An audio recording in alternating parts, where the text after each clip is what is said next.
Chapitre 6. De la joie d'une bonne conscience. La gloire de l'homme de bien est le témoignage de sa conscience. Ayez la conscience pure, et vous posséderez toujours la joie. La bonne conscience peut supporter beaucoup de choses, et elle est pleine de joie dans l'adversité. La mauvaise conscience est toujours inquiète et troublée. Vous jouirez d'un repos ravissant si votre cœur ne vous reproche rien. Ne vous réjouissez que d'avoir fait le bien. Les méchants n'ont jamais de véritable joie. Ils ne possèdent point la paix intérieure, parce qu'il n'y a point de paix pour l'impie, dit le Seigneur. Et s'ils disent « Nous sommes dans la paix, et les maux ne viendront pas sur nous, et qui oserait nous nuire ?» Ne les croyez pas, car la colère de Dieu se lèvera soudain, et leurs œuvres seront réduites à rien, et leurs pensées périront. Se faire un sujet de gloire de la tribulation n'est pas difficile à celui qui aime, car se glorifier ainsi, c'est se glorifier dans la croix de Jésus-Christ. La gloire que les hommes donnent et reçoivent est courte. La tristesse accompagne toujours la gloire du monde. La gloire des bons est dans leur conscience, et non dans la bouche des hommes. L'allégresse des justes est de Dieu et en Dieu, et leur joie vient de la vérité. Celui qui désire la gloire véritable et éternelle dédaigne la gloire du temps. Et celui qui recherche la gloire du temps et ne la méprise pas de toute son âme montre qu'il aime peu la gloire éternelle. Il jouit d'une grande tranquillité de cœur, celui que n'émeut ni la louange ni le blâme. Il sera aisément en paix et content, celui dont la conscience est pure. Vous n'êtes pas plus saint parce qu'on vous loue, ni plus imparfait parce qu'on vous blâme. Vous êtes ce que vous êtes, et tout ce qu'on pourra dire ne vous fera pas plus grand que vous ne l'êtes aux yeux de Dieu. Si vous considérez bien ce que vous êtes en vous-même, vous vous embarrasserez peu de ce que les hommes disent de vous. L'homme voit le visage, mais Dieu voit le cœur. L'homme regarde les actions, mais Dieu pèse l'intention. Faire toujours bien et s'estimer peu, c'est le signe d'une âme humble. Ne vouloir de consolation d'aucune créature, c'est la marque d'une grande pureté et d'une grande confiance intérieure. Quand on ne cherche au dehors aucun témoignage en sa faveur, il est manifeste qu'on s'est entièrement remis à Dieu. Car ce n'est pas celui qui se recommande lui-même qui est approuvé, dit saint Paul, mais celui que Dieu recommande. Avoir toujours Dieu présent au-dedans de soi et ne tenir à rien au dehors, c'est l'état de l'homme intérieur. Chapitre 7. Qu'il faut aimer Jésus par-dessus toute chose. Heureux celui qui comprend ce que c'est que d'aimer Jésus et de se mépriser soi-même à cause de Jésus. Il faut que notre amour pour lui nous détache de tout autre amour, parce que Jésus veut être aimé seul par-dessus toute chose. L'amour de la créature est trompeur et passe bientôt. L'amour de Jésus est stable et fidèle. Celui qui s'attache à la créature tombera avec elle. Celui qui s'attache à Jésus sera pour jamais affermi. Aimez et conservez pour ami celui qui ne vous quittera point alors que tous vous abandonneront, et qui, quand viendra votre fin, ne vous laissera point périr. Que vous le vouliez ou non, il vous faudra un jour être séparés de tout. Vivant et mourant, tenez-vous donc près de Jésus et confiez-vous à la fidélité de celui qui seul peut vous secourir lorsque tout vous manquera. Tel est votre bien-aimé, qu'il ne veut point de partage. Il veut posséder seul votre cœur et y régner comme roi sur le trône qui est à lui. Si vous saviez bannir de votre âme toutes les créatures, Jésus se plairait à demeurer en vous. Vous trouverez avoir perdu presque tout ce que vous aurez établi sur les hommes et non sur Jésus. Ne vous appuyez point sur un roseau qu'agite le vent, et n'y mettez pas votre confiance, car toute chair est comme l'herbe, et sa gloire passe comme la fleur des champs. Vous serez trompé souvent si vous jugez des hommes d'après ce qui paraît au dehors, au lieu des avantages et du soulagement que vous cherchez en eux. Vous n'éprouverez presque toujours que du préjudice. Cherchez Jésus en tout, et en tout vous trouverez Jésus. Si vous vous cherchez vous-même, vous vous trouverez aussi, mais pour votre perte. Car l'homme qui ne cherche pas Jésus se nuit plus à lui-même que tous ses ennemis et que le monde entier. Chapitre 8 de la familiarité que l'amour établit entre Jésus et l'âme fidèle. Quand Jésus est présent, tout est doux et rien ne semble difficile, mais quand Jésus se retire, tout fatigue. Quand Jésus ne parle pas au-dedans, nulle consolation n'a de prix, mais si Jésus dit une seule parole, on est merveilleusement consolé. Marie-Madeleine ne se leva-t-elle pas aussitôt du lieu où elle pleurait lorsque Marthe lui dit « Le Maître est là et vous appelle ». Heureux moment où Jésus appelle des larmes à la joie de l'esprit. Combien, sans Jésus, n'êtes-vous pas aride et insensible? Et quelle vanité, quelle folie, si vous désirez autre chose que Jésus-Christ. Ne serait-ce pas une plus grande perte que si vous perdiez le monde entier? Que peut vous donner le monde sans Jésus? Être sans Jésus, c'est un insupportable enfer. Être avec Jésus, c'est un paradis de délices. Si Jésus est avec vous, nul ennemi ne pourra vous nuire. Qui trouve Jésus trouve un trésor immense, ou plutôt un bien au-dessus de tout bien. Qui perd Jésus perd plus et beaucoup plus que s'il perdait le monde entier. Vivre sans Jésus, c'est le comble de l'indigence. Être uni à Jésus, c'est posséder des richesses infinies. C'est un grand art que de savoir converser avec Jésus, et une grande prudence que de savoir le retenir près de soi. Soyez humble et pacifique, et Jésus sera avec vous. Que votre vie soit pieuse et calme, et Jésus demeurera près de vous. Vous éloignerez bientôt Jésus, et vous perdrez sa grâce, si vous voulez vous répandre au dehors. Et si vous l'éloignez et le perdez, qui sera votre refuge, et quel autre ami chercherez-vous? Vous ne sauriez vivre heureux sans ami, et si Jésus n'est pas pour vous un ami au-dessus de tous les autres, n'attendez que tristesse et désolation. Qu'insensé vous êtes, si vous mettez en quelque autre votre confiance ou votre joie. Il vaudrait mieux avoir le monde entier contre vous que d'être dans la disgrâce de Jésus. Qu'il vous soit donc plus cher que tout ce qui vous est cher. Aimez tous les autres pour Jésus et Jésus pour lui-même. Lui seul doit être aimé uniquement, parce qu'il est le seul ami bon, fidèle entre tous les amis.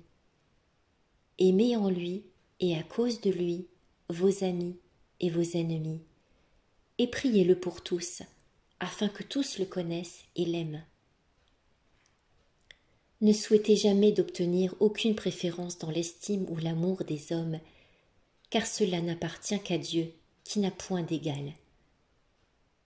Ne désirez point que quelqu'un s'occupe de vous dans son cœur, et ne soyez vous-même préoccupés de l'amour de personne, mais que Jésus soit en vous et en tout homme de bien. Soyez purs et libres au-dedans, sans aucune attache à la créature. Il vous faut être dépouillés de tout et offrir à Dieu un cœur pur, si vous voulez être libres et goûter comme le Seigneur est doux. Et certes, jamais vous n'y parviendrez si sa grâce ne vous prévient et ne vous attire, de sorte qu'ayant exclu et banni tout le reste, vous soyez seuls unis à lui seul. Car lorsque la grâce de Dieu visite l'homme, alors il peut tout, et quand elle se retire, alors il est pauvre et infirme, ne semble réservé qu'au châtiment. En cet état même, il ne doit ni se laisser abattre, ni désespérer. Mais il doit se soumettre avec calme à la volonté de Dieu et souffrir pour l'amour de Jésus-Christ tout ce qui lui arrive. Car l'été succède à l'hiver. Après la nuit revient le jour, et après la tempête, une grande sérénité. Chapitre 9. De la privation de toute consolation. Il n'est pas difficile de mépriser les consolations humaines quand on jouit des consolations divines. Mais il est grand, et très grand, de consentir à être privé tout à la fois des consolations des hommes et de celles de Dieu, de supporter volontairement pour sa gloire cet exil du cœur, de ne se rechercher en rien, et de ne faire aucun retour sur ses propres mérites. Qu'y a-t-il d'étonnant si vous êtes rempli d'allégresse et de ferveur lorsque la grâce descend en vous? C'est pour vous l'heure désirable.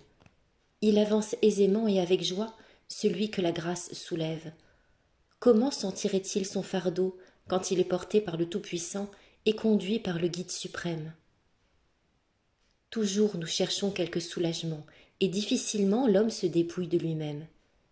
Fidèle à son évêque, le saint martyr Laurent vainquit le siècle, parce qu'il méprisa tout ce que le monde offre de séduisant, et qu'il souffrit en paix, pour l'amour de Jésus-Christ, d'être séparé du souverain prêtre de Dieu, de Sixte, qu'il aimait avec une vive tendresse. Pour l'amour du Créateur surmontant l'amour de l'homme, aux consolations humaines, il préféra le bon plaisir divin. Et vous aussi, apprenez donc à quitter, pour l'amour de Dieu, l'ami le plus cher et le plus intime. Et ne murmurez point s'il arrive que votre ami vous abandonne, sachant qu'après tout, il faut bien un jour se séparer tous. Ce n'est pas sans combattre beaucoup et longtemps en lui-même que l'homme apprend à se vaincre pleinement et à reporter en Dieu toutes ses affections lorsqu'il s'appuie sur lui-même, il se laisse aisément aller aux consolations humaines. Mais celui qui a vraiment l'amour de Jésus-Christ et le zèle de la vertu ne cède point à l'attrait des consolations et ne cherche point les douceurs sensibles. Il désire plutôt de fortes épreuves et de souffrir de durs travaux pour Jésus-Christ. Quand donc Dieu vous accorde quelque consolation spirituelle, recevez-la avec action de grâce, mais reconnaissez-y le don de Dieu et non votre propre mérite. Ne vous en élevez pas, n'en ayez point trop de joie, n'en concevez point une vaine présomption. Que cette grâce, au contraire, vous rende plus humble, plus vigilant, plus timide dans toutes vos actions, car ce moment passera et sera suivi de la tentation. Quand la consolation vous est ôtée, ne vous découragez pas aussitôt, mais attendez avec humilité et avec patience que Dieu vous visite de nouveau, car il est tout-puissant pour vous consoler encore plus. Cela n'est ni nouveau ni étrange pour ceux qui ont l'expérience des voies de Dieu. Les grands saints et les anciens prophètes ont souvent éprouvé ces vicissitudes. Un d'eux, sentant la présence de la grâce, s'écriait « J'ai dit dans mon abondance, je ne serai jamais ébranlé. » Mais la grâce s'étant retirée, il ajoutait « Vous avez détourné de moi votre face, et j'ai été rempli de trouble. » Dans ce trouble, cependant, il ne désespère point, mais il prie le Seigneur avec plus d'insistance, disant « Seigneur, je crierai vers vous, et j'implorerai mon Dieu. » Enfin, il recueille le fruit de sa prière, et il témoigne qu'il a été exaucé. « Le Seigneur m'a écouté, il a eu pitié de moi, le Seigneur s'est fait mon appui. » Mais comment? Vous avez, dit-il, changé mes gémissements en chants d'allégresse, et vous m'avez environné de joie. Or, puisque Dieu en use ainsi, avec les plus grands saints, nous ne devons pas perdre courage, pauvres infirmes que nous sommes, si quelquefois nous éprouvons de la ferveur et quelquefois du refroidissement, car l'Esprit de Dieu vient et se retire comme il lui plaît. Ce qui faisait dire au bienheureux Job « Vous visitez l'homme dès le matin, et aussitôt vous l'éprouvez. » En quoi donc espérer, et en quoi mettre ma confiance, si ce n'est uniquement dans la grande miséricorde de mon Dieu, et dans l'attente de la grâce céleste. Car, soit que j'aie près de moi des hommes vertueux, des religieux fervents, des amis fidèles, soit que je lise de saints livres et d'éloquents traités, soit que j'entende le doux chant des hymnes, tout cela aide peu et ne touche guère quand la grâce se retire et que je suis délaissée dans ma propre indigence. Alors il n'est point de meilleur remède qu'une humble patience et l'abandon de soi-même à la volonté de Dieu. Je n'ai jamais rencontré d'homme si pieux et si parfait qui n'ait éprouvé quelquefois cette privation de la grâce et une diminution de ferveur. Nul saint n'a été ravi si haut, ni si rempli de lumière, qu'il n'ait été tenté avant ou après. Car il n'est pas digne d'être élevé jusqu'à la contemplation de Dieu celui qui n'a pas souffert pour Dieu quelque tribulation. La tentation annonce d'ordinaire la consolation qui doit suivre, car la consolation céleste est promise à ceux qu'a éprouvé la tentation. Celui qui vaincra, dit le Seigneur, je lui donnerai à manger du fruit de l'arbre de vie. La consolation divine est donnée afin que l'homme ait plus de force pour soutenir l'adversité.